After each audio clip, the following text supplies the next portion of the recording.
哎呦我，你这是啥吸尘器啊？货车上只能放一个东西，特别是爱干净的车友，那一定是这款车载吸尘器，因为它不仅仅只是吸力大，还配备了不同的气嘴，角落缝隙的灰尘一吹就可以了。空气抽真空的功能更不在话下，持久续航，品质保障，轻轻松松把倒全车。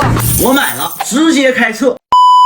先看一眼它这个吸尘器的资质啊，功率120瓦，外壳材质 ABS， 毛重740克，电池容量2600×3。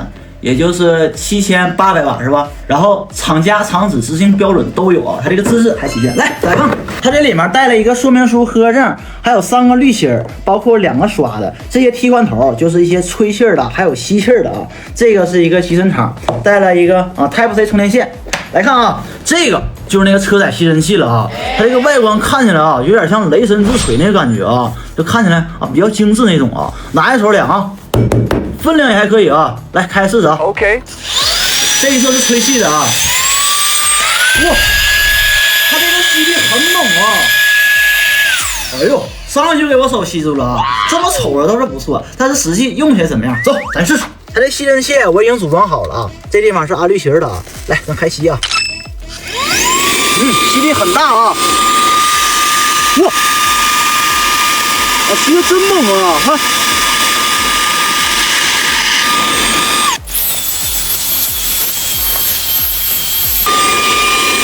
好收，看已经吸完了，吸完了以后啊，它这个吸的很干净啊，看吸得很干净。我现在把它换成了这个梯形头啊，咱们用它吸个沙发试一下。我现在沙发上有这个面包屑、鸡蛋渣，还有这个头发，来吸个试试。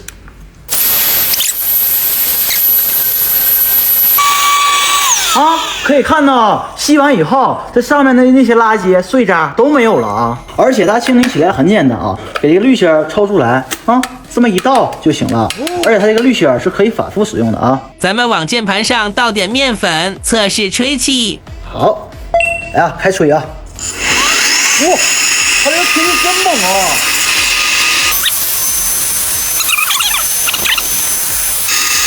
啊，几下就吹干净了。这么看来啊，用它吹个电脑机箱里的灰也是没有问题的。这个吸尘器就给大家测完了，它的确是有惊艳到我，无论是它的吹力还有这吸力都很猛啊，而且它是7800毫安时的，也不用担心它费电。再就是啊，它不带线啊，就很便携，无论是放在车里面备着，还是放在家里啊，可以应用到生活里的各种场景啊。东西不错，价格还不贵，居家必备。